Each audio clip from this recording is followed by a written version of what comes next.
중고차 거래할 때 가짜 이력이나 터무니없는 가격으로 피해를 보시는 분들 계시죠?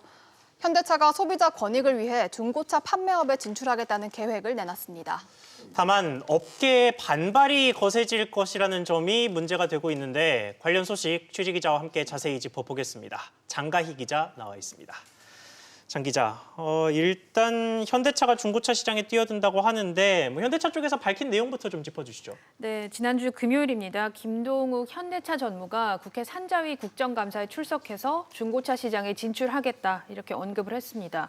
김 전무는 중고차 시장에서 제품을 구입한 경험이 있는 사람의 70~80%는 중고차 시장의 거래 관행, 가격 산정 등의 문제가 있다고 느낀다면서 소비자 보호 차원에서 완성차가 사업을 해야 한다고 주장했습니다.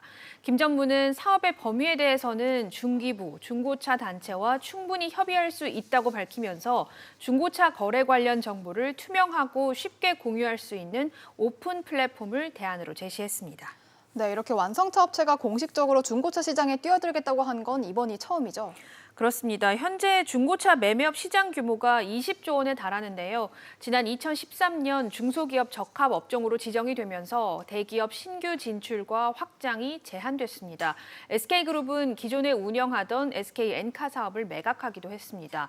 하지만 지난해 초 지정 기한이 만료가 됐었고 지난해 11월 동반성장위원회가 중고차 매매업을 중소기업으로 제한하는 건 부적절하다 이런 의견을 냈습니다.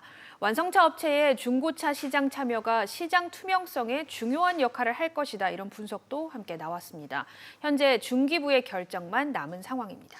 네, 이 중기부가 사실 결정을 미루고 있는 지가 꽤 시간이 흘렀는데 지금 정부 입장은 어떻습니까? 네, 중기부는 대기업 진출을 조건부 허용하는 쪽으로 가닥을 잡은 것으로 보입니다. 박영선 중기부 장관은 국감에서 현대차가 이익을 내려고 하면 일은 성사되지 않는다면서 상생에 초점을 두는 조건부 허용을 거론했습니다. 중기부는 현대차에 추가 상생 방안을 제출하라고 한 상태입니다.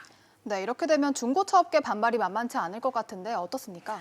네, 중고차 업계에서는 대기업 진출을 소상공인 위주의 시장 생태계를 무너뜨리고 대규모 실업을 일으킬 것이라면서 대기업들의 시장 진출로 중고차 가격이 오히려 더 올라가는 역효과도 생길 것이다 이렇게 주장하고 있습니다.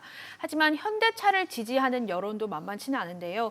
현재 중고차 시장 규모는 크지만 판매자와 소비자 간의 정보 비대칭성이 심해서 질 낮은 물건이 많이 유통되는 레몬마켓의 대표적인 사례로 꼽힙니다.